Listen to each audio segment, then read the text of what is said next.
Go ahead. Great. Hello, good morning, good afternoon, and good evening to everyone on the line, and welcome to the first in a two-part series hosted by the Implementing Best Practices Initiative and the Partnership for Maternal, Newborn, and Child Health. My name is Nandita Tate, and I am with the IBP Secretariat based in Geneva. I will be your facilitator today. This two-part series, next slide please, this two-part series was initiated by IBP and the Partnership for Maternal and Newborn Child Health. Both IBP and PMNCH are global partnerships with missions to support the dissemination and use of evidence-based guidelines, tools, and resources to improve maternal, child health, sexual reproductive health outcomes. But we both struggled with an issue that many of our partners are challenged with, and that is documenting some of the innovative and evidence-based practices happening on the ground. WHO recently published 2 documents to help better record and report and document these evidence-based practices.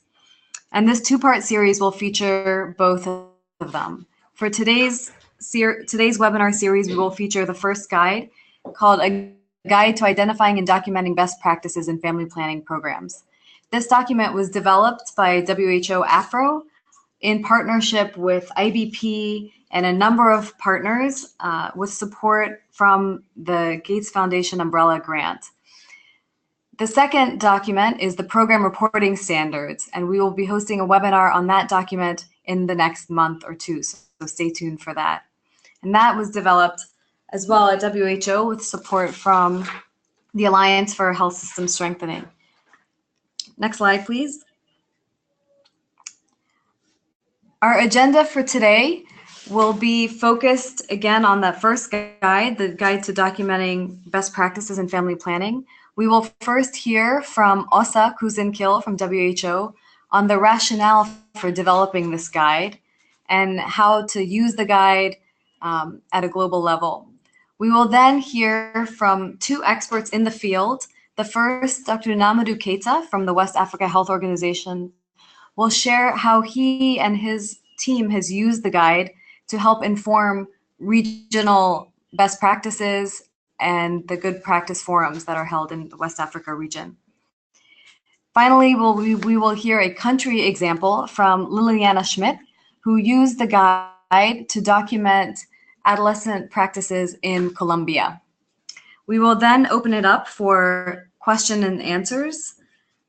And please note that the webinar will be recorded and posted online for future reference. Next slide.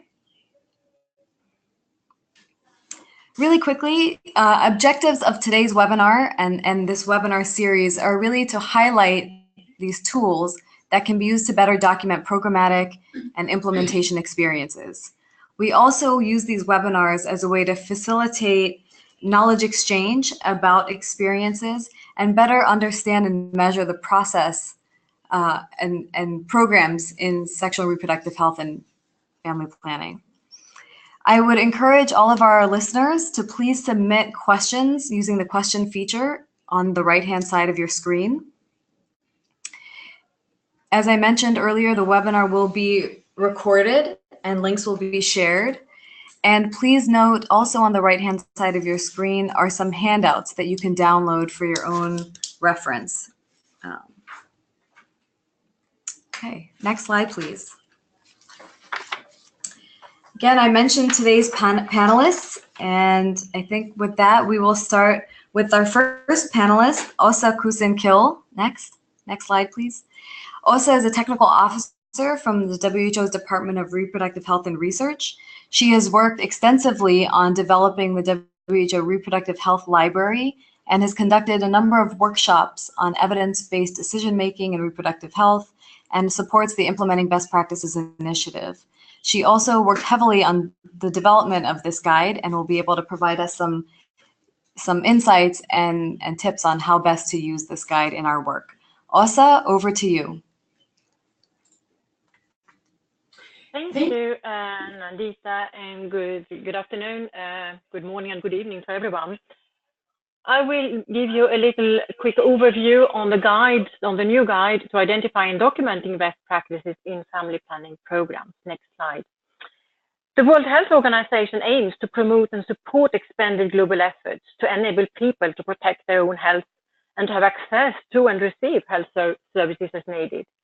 To achieve this, WHO advocates and promotes sound public health strategies, sets norms and standards, provides technical cooperation and documentation and sharing of best practices. And to this end, a guide for documenting best practices was developed initially by WHO Africa Regional Office already in 2008.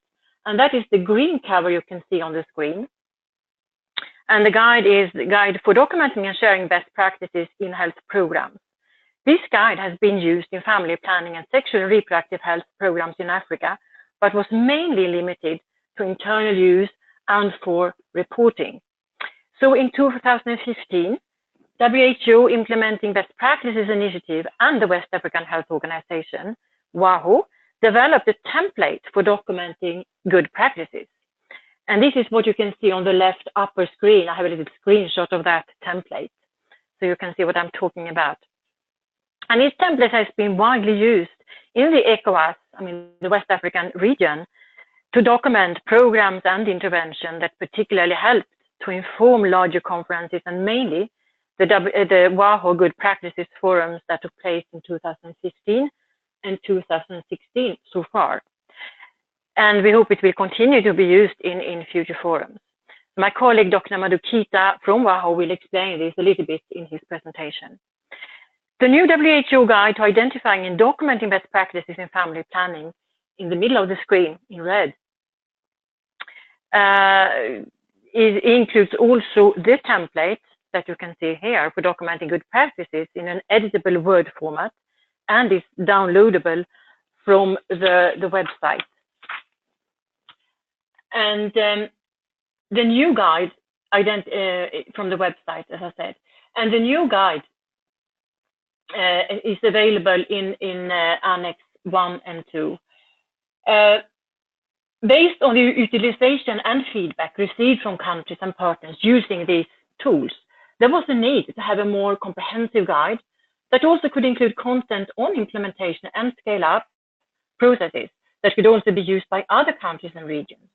Therefore, the reason was that the new guide in the middle here on the screen was developed to provide one document that could be used to identify best practices and document them in summary or in detail. And it highlights elements for scaling up so that other public health practitioners are able to replicate these practices. And this document was supported by the umbrella grant, the Gates Umbrella Grant project in this department. Next slide, please. So in this slide, you can see some articles and photos from national capacity building workshops that were organized by the West African Health Organization in 2015 and 2016 prior to prepare the ECOWAS Good Practices Forum. WHO Implementing Best Practices Initiative, IBP, also provided substantial technical support to help to inform and build capacities among program managers, policymakers, and other stakeholders in the region by introducing the documentation tool and principles for scaling up. Next slide, please. The new guide, the red guide you have seen identifying and documenting best practices in family planning, is divided into three main sections: identifying best practices, documenting and analyzing best practices, and consideration for replication. The guide includes elements that are necessary to consider when planning or implementing a program that will be scaled up. You will also find criteria to help identify best practice. And when we talk about the best practice, it does not need to meet all the criteria listed in this guide, you will see, but because, anything can be that works to produce results without using inordinate resources in full or in part, can also be useful in providing lessons learned. And in addition, the good or best practice that you can see also appearing in sometimes in this guide or elsewhere, is not about a state of perfection or being a good standard. Documenting and applying lessons learned on what and why something did not work are also integral parts of a best practice. So that the mistakes can be avoided by other programs and projects, of course. You will also find elements in this guide on replicating and scaling up, on scaling up an explanation of the meaning of that in this context. And scaling up are identified as the deliberate efforts to increase the impact of successfully tested interventions to benefit more people and foster policy and programs development on a long-term basis. That is the goal. Next slide, please. This documentation guide mostly applies for program managers, policymakers, practitioners, government, non-governmental organizations, and private sector users. And as I already mentioned, this guide has helped programs and projects as well as larger platforms to guide them in identifying, documenting, and sharing knowledge and experiences. This has also been helpful to avoid duplicate efforts and nevertheless to bring documentation into the culture in the countries. So the Annex 1 you can see here on the screen includes the editable detailed documentation template, and you can also find in another Annex 2 here a checklist that will help you identifying practices for potential scale up. Next slide, please. And here you can simplify. The guide has been translated into English, French, Portuguese, and Spanish, and they are accessible from the WHO website and the Implementing Best Practices website, and perhaps also from other sources. So feel free and download and use the guide as much as you can. Next slide, please. So finally, I would like to mention 2 important task sharing meetings took place in Togo and Burkina Faso in 2016 and 2017 that have helped to inform the implementation and use of this guide. And we are currently also using the guide in the project in 8 West African countries, where we are documenting prioritized task sharing activities, mainly at community level. From this activity, we also hope to see more as to the approaches in the implementation and perhaps also the degree of involvement of the ministries of health versus NGOs and how this potentially could affect the intervention. The results will be available towards the end of February, and we would know more about this documentation that we think is quite exciting.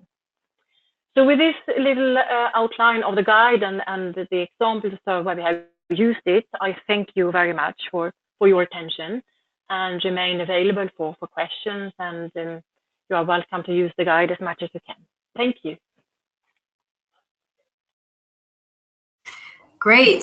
Thank you, Åsa. That was a great overview of the tool. And it really sounds like there was a lot of work, pre-work that happened to get it to the stage where it is. So very excited to see the final tool and see it being used. Our next panelist is Dr. Namadou Keita from the West Africa Health Organization. He's a specialist in public health and social medicine and has 29 years of experience working in sub-Saharan Africa. He's currently in charge of the primary healthcare and health system strengthening program at WAHO, where he works to promote health systems research and governance, and also is very much involved in some of the documentation and dissemination of good health practices as part of the WAHO Good Practice Forums that were mentioned earlier. So Namadou, we'll turn it over to you. Thank you, Nandita. I'm pleased to present you how the WHO guide has helped strengthen work at regional level of WAHO. WAHO is the West African Health Organization, one of ECOWAS institutions in charge of health. The ECOWAS region comprises 15 countries, 8 French-speaking countries, 5 English-speaking countries, and 2 Portuguese-speaking countries. Next slide, please. So this is the outline of my presentation, the background of ECOWAS Good Practices Forum, what was our approach to develop and use a documentation guide, and some strengths and challenges, and a selected result and way forward. Next slide, please. The Good Practice Forum was endorsed in 2014 by the Assembly of Health Ministers in Monrovia, Liberia. The purpose of this forum was to promote and disseminate good practices in health and accelerate the implementation of priority programs among ECOWAS countries. At that time, in 2014, our main challenges was how to get a consensus on regional practices and build the capacity of countries' actors to use and scale up good practices. To operationalize this approach, WAO established a successful collaboration with many partners, which include USAID West Africa, the KFW, the IBP Secretariat at WHO Geneva, and WHO Afro, the Extra Health Community, and some UN system organizations like UNFPA, UNICEF, and others. The result of that collaboration allowed WAO to have an initial documentation template which was developed between 2014 and 2015. Next slide, please. WAO approach to documenting and scaling up good practices. The first things we do is to establish a regional technical working group in 2014. This group comprising the representatives from WAO liaison officers, some experts from ECOWAS countries, the training and research institution in our region, and the WAO staff, and the many partners, which include the IBP Secretariat, WHO, USAID, etc., etc. The documentation workshop, we organized 15 workshops to disseminate the new tools we developed, the new template we developed at that time. And we organized the first ECOWAS Good Practice Forum in 2015, the second one in 2016. The first forum mobilized around more than 300 people, and the second one in 2016, we had around 500 people. And after the two fora, some countries, around 12 countries, sent a formal request to WAO to support them to better know how they can scale up good practices. Among them, WAO organized a country visit in 7 countries, and which we disseminate some tools like the ExpandNet tool about how to scale up good practices, and also have at the beginning in mind how to scale up good practices. And from that support given to countries, some countries established the national committee in charge of scaling up.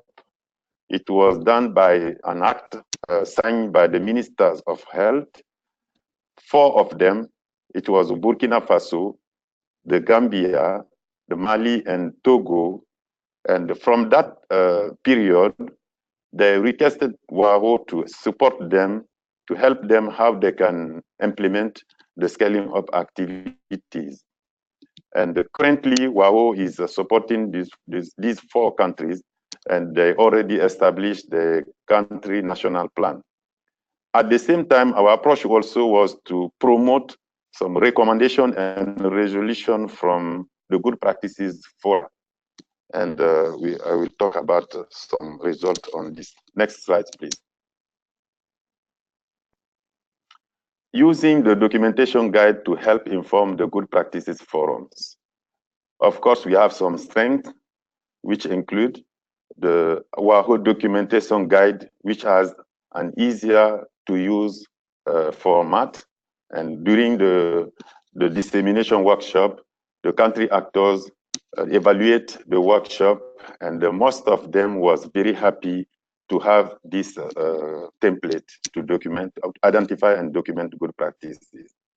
It was also very helpful identify priority practices, and they focus on WAHO Good Practices Forum. So that can be demonstrated by the participation of the two fora we organized. And also the template generated enthusiasm, the WAHO Good Practices Forum generated enthusiasm at country level toward WAHO Good Practices Forum. Many countries are now interested to get support from WAHO and its partners.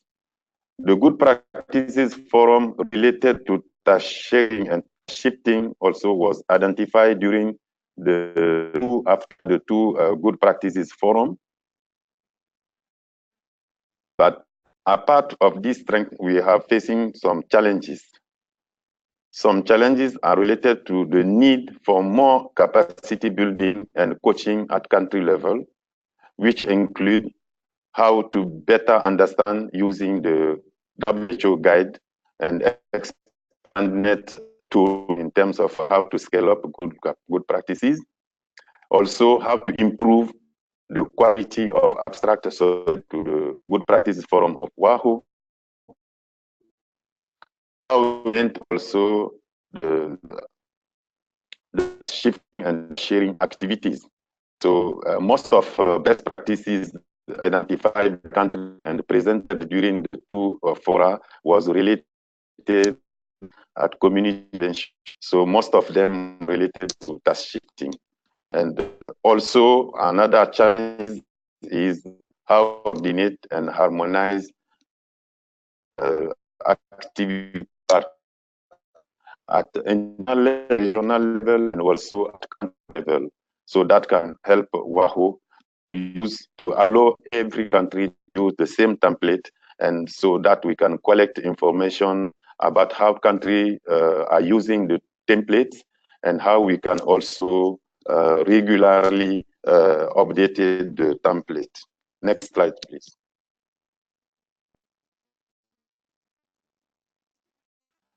Some selected results.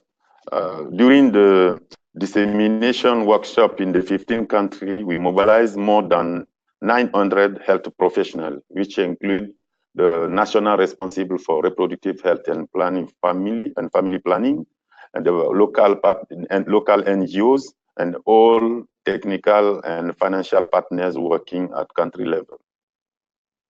We developed, after the two fora, a draft of a handbook which comprises 18 good practices. So we are trying to publish it in WAHO website in a few weeks. 6 countries established the national scale-up good practices committees, and 4 of them are developed at this time, are already developed the plan and budget for scaling up. It's about Burkina Faso, the Gambia, the Mali, and the Togo. And also we had a good collaboration with PAC-FP project, which is conducted by CEFOREP, and they are working in 6 ECOWAS countries, and they use the same guideline like WAHO, and now this is a good relationship we have with this project, and we encourage all other projects working at country level or regional level to work with us to use the same guidelines so we can contribute to harmonize our intervention at regional level. Slide, please. Okay, some result again. This is about the task sharing and task shifting activities. We get more contribution from Ouagadougou Partnership meeting, which was held in Lomé in September 2016. I think Oza talked about that. And from that, in April 2017, WAHO submitted a resolution on task shifting and task sharing, and which was adopted by the Assembly of Health Ministers. And at this moment, everybody can download this resolution from WAHO website. And most of prioritized good practices for this task shifting and task sharing activities are related to the task shifting.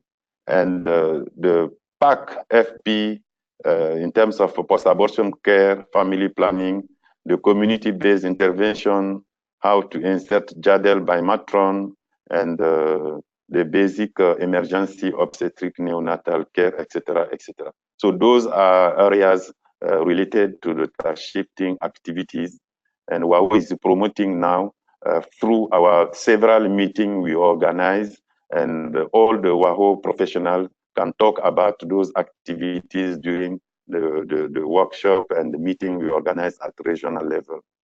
And also, we currently we need WHO Afro support with the catalytic fund, and WHO organized 1 year ago a good meeting in Ouagadougou, so they oriented and to help countries to implement task shifting activities. Next slide, please. You can find on the right side an example of the resolution. What is the way forward? WAHO will continue to organize the Good Practices Forum, which we consider as a platform for systematic exchange between the countries' actors in order to accelerate the implementation of the priority intervention of member states. WAHO will assess progress made by countries and present them to Assembly of Ministers of Health. That includes the next Assembly of Ministers between March to April 2018. We will do what is the level of implementation of the task shifting activities, and what is the interest from countries to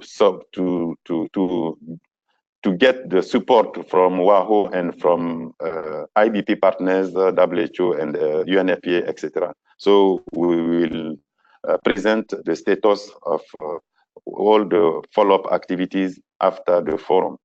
We are also inviting all the partners to support this effort by creating synergistic action globally, regionally, and nationally. That is very key for us, and that's why we are very happy to be part of IBP partners, and we think that all the IBP partners working in the 15 countries can join themselves and have a synergic action at country level. I can announce here the third ECOWAS Good Practices Forum is planned to take place in Accra, Ghana, from 5th to 7th October 2018. I want to thank you for your kind attention, and I can wait for questions if any. Thank you.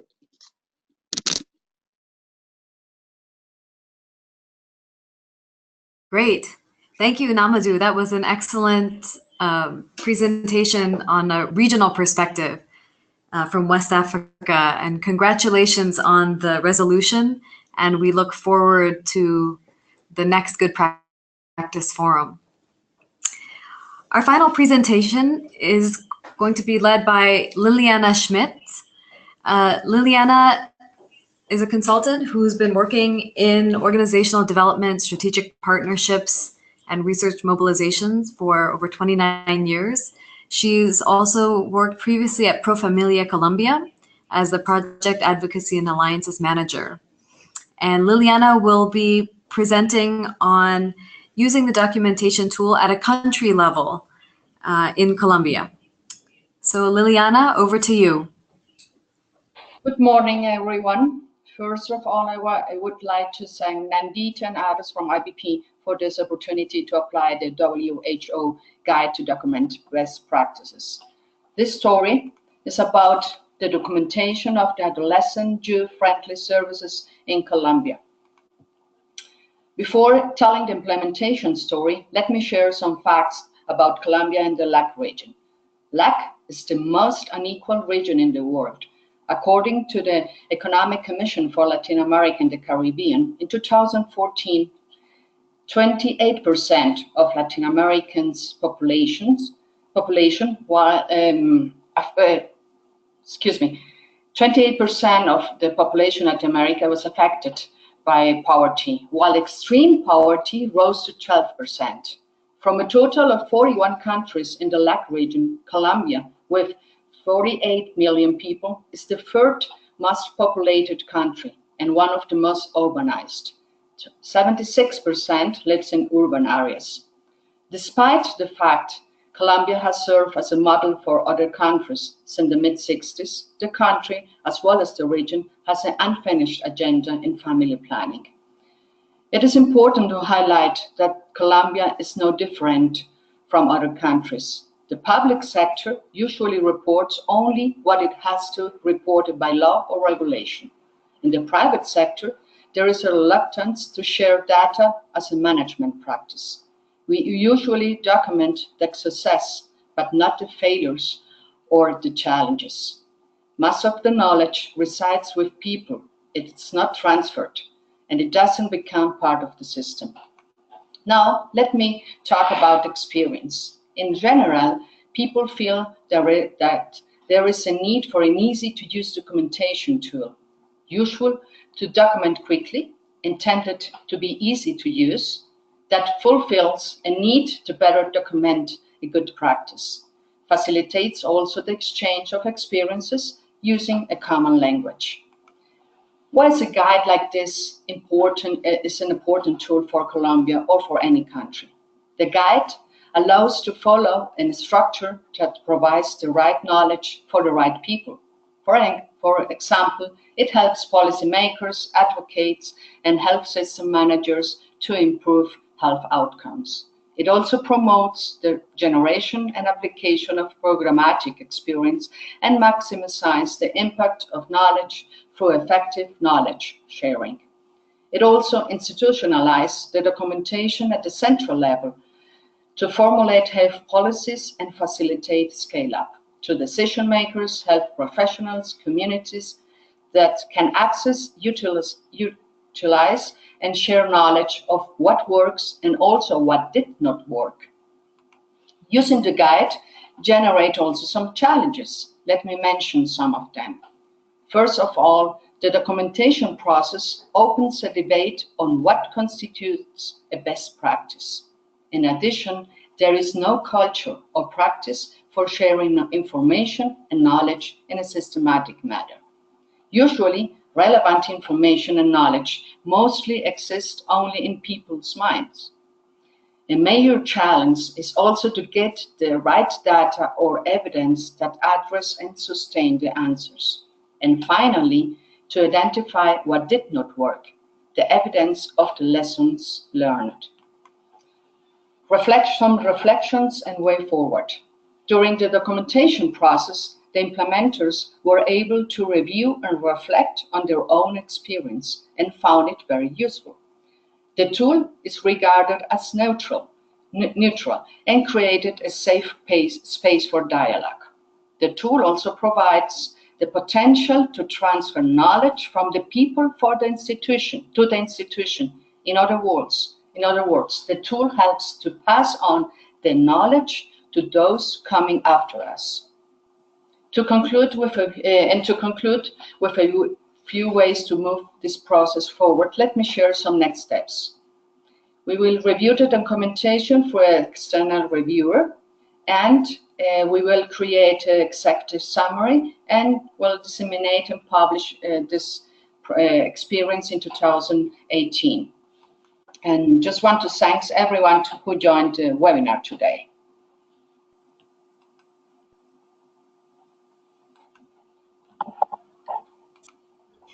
Great. Thank you, Liliana, for that presentation on your experience using the guide in Colombia. Thank you to all the presenters for a great set of presentations. We heard from Osa about the development of the guide. We then heard a regional perspective from Namadou in his experience in West Africa, and then we heard a country example from Liliana in Colombia. Before we move to the question and answer, I just want to reflect on a few things, and we've had a few comments about this. I think what's important about this guide is that it is a way for implementers and those working on the ground to be able to document what they're doing to then help feed into the evidence base. We have a lot of initiatives out there that are compiling evidence, developing, identifying evidence-based practices like high-impact practices or other evidence-based practices. And what this documentation tool can help us do is add to that evidence base.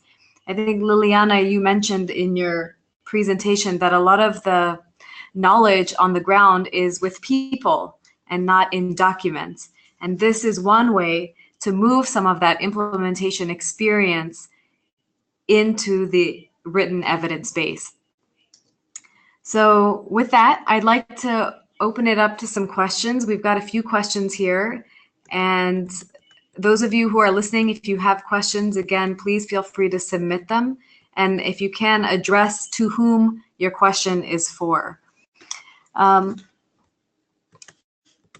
But let me first start with one of the questions, which is, I think, for Namadou. And the question is, in your documentation workshops, can you talk a little bit about who the participants were in that workshop?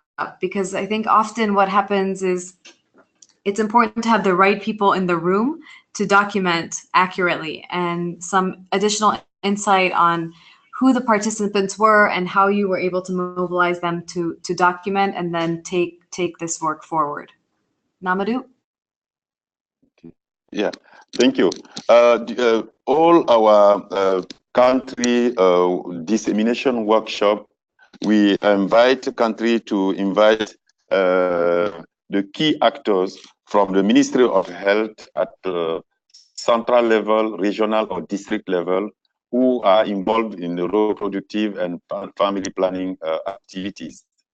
And also, before we came to the country, we allow country to identify some key good practices or key intervention they think is the good practices, and to invite all the team or who work around of those health practices. Donc, first, the participant from the Ministry of Health was the first key participant. And also the national NGO, the country NGOs who are involving in the several initiatives which can be identified like as a good practices. Most of them was invited by countries, and also they invite all the financial and technical partners working at country level. Of course, as a facilitator, WAO invite IBP secretarial team and some local IBP partners working at country level. And of course, WAO staff was involved in the dissemination workshop. And during the dissemination workshop, I can emphasize that also, we allow the Ministry of Health participants to apply the template, the guideline, to document during the workshop 1 or 2 priority good practices. So that was part of the training, but it was a real good practices which country consider as priority. And after, we encourage them to summarize it and also to write abstract and submit it for the good practices forum.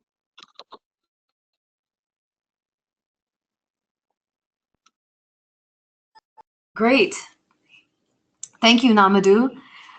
We have another question, and this is for all the panelists, but maybe we can direct it to Osa. Are there plans to evaluate the use of this documentation tool at a country level? And what are the plans for evaluating how well this is used? Yes, it's a good question. Yes, it is. We have, of course, plans to evaluate this. For the moment, we are piloting the guide in 8 countries in West Africa, as I mentioned, and we would like to see the outcome of that first and see how invest in that and see what these task sharing activities can show us. And of course, we will follow up and in that sense evaluate, and perhaps when it has been disseminated for a certain time, to evaluate, think of a larger evaluation and see how we can target that depending on these results as well from the pilot project. But yes, it's in the pipeline.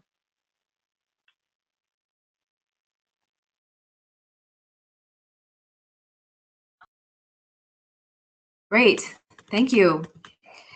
We have another question. Liliana, this question is for you. And it's probably relevant to some of the other panelists, but in your case in Colombia, the question is, how did the guide, or using the guide and documenting the best practices, how did that increase any data demand and use? So did documenting the best practices lead to any need for more data for policy making on behalf of the ministries of health? Can you comment a little bit on that? Thank you. Thank you, Nandita. The fact is, as I mentioned, is that in Colombia, the public sector usually reports only what they have to report. They knew they are set, they have a gap in this matter, but it's to change that.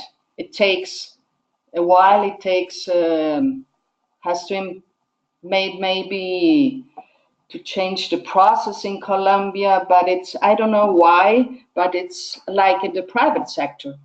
They just want to share, there is a reluctance to share the data because it's just a management practice. It's the only thing I can say about that, and I don't know if it has to change a huge practice in the country. But as I also mentioned, I think this is not different from the other countries. For sure, it's not only in Colombia, it happens also in the rest of the region, as for sure, and in Africa and also in Europe.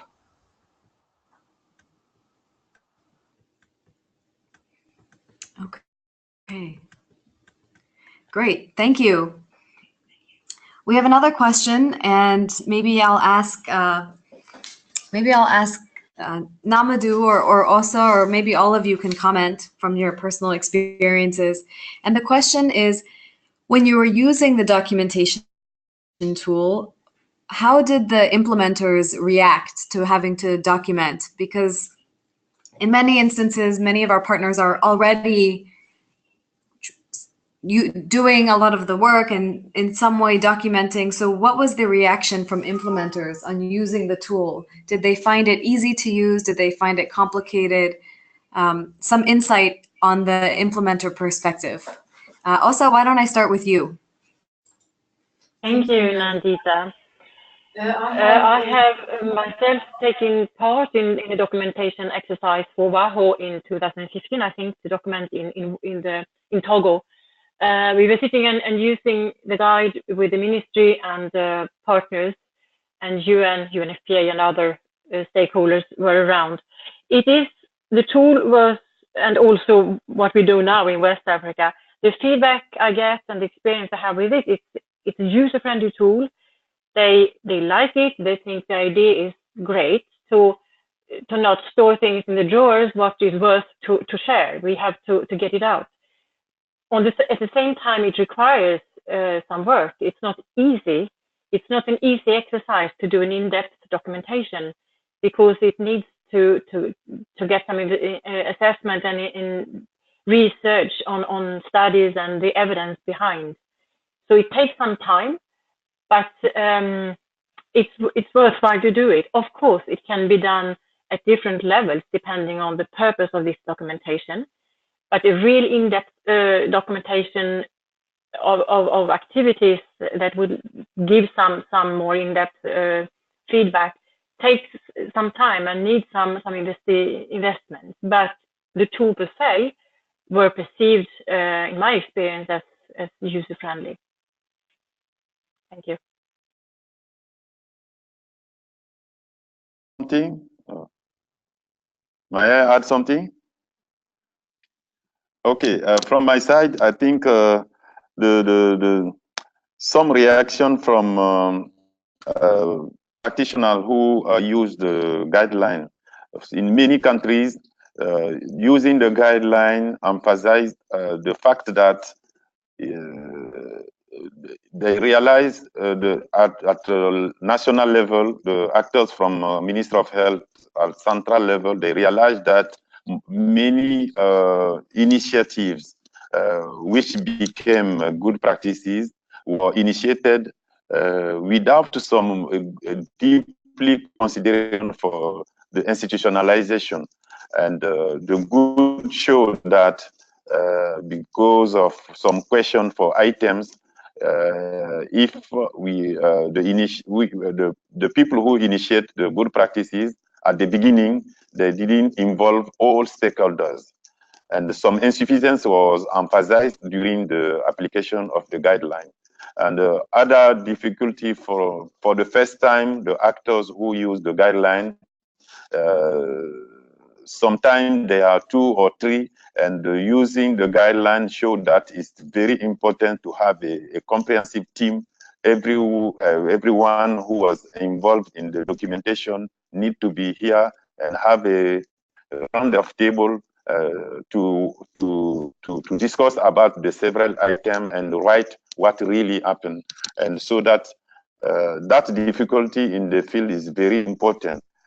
During the dissemination workshop, we had some key members of the team who work on each good practices, but it needs to be maximized to involve everybody and to have a teamwork to apply the guideline.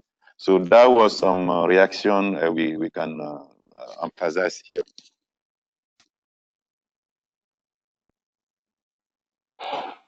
Just Great. Just two additional reflection. The first one is that the implementers found this guide neutral. That means that they found a safe space for the dialogue.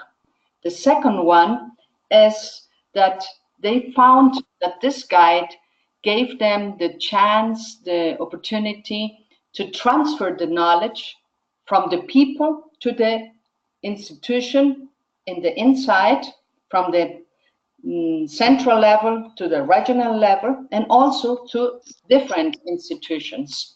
And the last one is that they found that this documenting gave them the chance to review and reflect about their own experience. And this last point, this last idea, they found it very useful for them.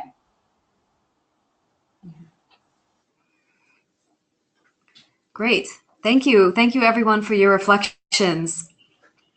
We have some time for some more questions, so why don't we keep going? Osa, maybe this question is for you, and the question is, have you had any experience or are there plans to use this documentation tool to document other health interventions other than family planning? And related to that, do you know of any plans where people have tried to adapt this tool to a specific context? And is that something that is possible? Thank you. To take it first, the adaptation, yes, it's currently being targeted to, I go back again to the current experience we are working on now in the West African countries. Each country have their storage tab, have their documentation, have their practices identified, and that require maybe different information or whatever it could be. So each country adapts a little bit to their needs. It's not something that is public tool get back to us with saying that we changed this sentence to another or whatever. I mean, the broad lines in the guide is followed, and the main thing is to get out the basics of the main things of the documentation and the evidence behind, and then they can write up this documentation through this guide. If it's slightly modified or not, yes, I think it is throughout every project. I don't think it follows line by line. Secondly, yes, we hope it has been used for other topics than family planning already. In the WAHO region, it has been used widely, preparing for the Good Practices Forum. not only family planning has been documented, but also several other maternal child health or involving fathers and men in different programs as well. So yes, we hope to continue to do that, and it's not limited to family planning, even though we have that in the title, but surely not. It can be adapted. We hope it will be adapted to also other practices.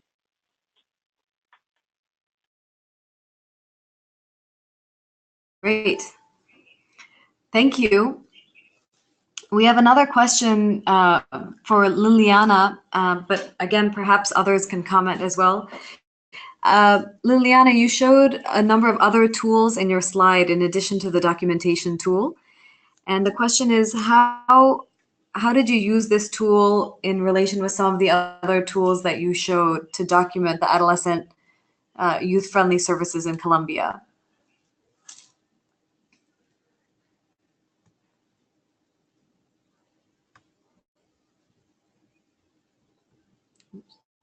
Thank you, Nandita. This is Ados May with IDP, and I work with Liliana on helping the Ministry of Health of Colombia document the practice. And the slide showed a couple of the HIPs, the high impact practices related to adolescent-friendly contraceptive services and the planning tool. And these tools were used to compare. A lot of the elements on these tools are very much alive and present in the implementation and the scale up at a national level in the Colombia experience. So they were a point of reference and a point of comparison more than anything else. But the tool that was used to document and to create that space of dialogue that Liliana mentioned primarily was the documentation tool from the Afro region. I hope that clarifies the questions that we got on that subject. Thank you.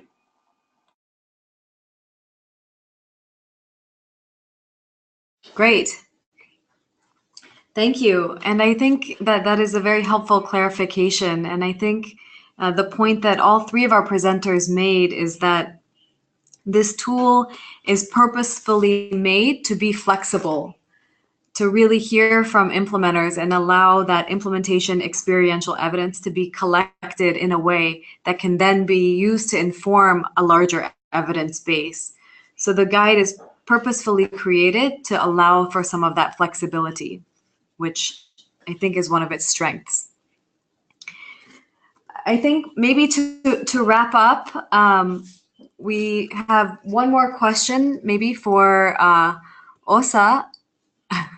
And that question is there any plans for providing additional training on using this guide, whether it's online or in person? Or how can people who are more interested in learning more about using this guide receive more training? Yes, thank you. No, the guide. We thought the guide was itself pretty much self-explanatory. I think to apply the guide, it's really the exercise in documenting a practice, finding a practice document, and make the research behind to find the evidence behind and put it together. I mean, it's, of course, when one have that idea on what to document, then one can get, of course, suggestions how to go about what we have done in other countries and so on. I think the training per se must happen with the exercise to document, I mean, with the documentation per se. As I said, it's a rigorous exercise, and but we don't provide the training as per se, but of course we can provide examples on what has been done in different settings and what practices has been documented. That's for sure. We can do that. Great. Thank you. And I think with that, I think we will wrap up. Just a few last words. Please remember that the recording of this webinar is available on the YouTube channel, the WHO HRP YouTube channel. And please remember that we have part 2 of this webinar series coming up in March, and that will feature the program reporting standards, another WHO tool that can be used to help document program experiences in the field. So thank you to all that joined. We had over 125 attendees, and a special thank you to Ados May from the IBP Secretariat, who helped curate this series. And an extra special thank you to our colleagues at the Partnership for Maternal, Newborn, and Child Health, who are co-hosting this webinar series with us here at the IBP Initiative. For more information, please visit the websites you see there or follow us on Twitter at IBP Initiative and at PMNCH. Thank you, everyone. Goodbye.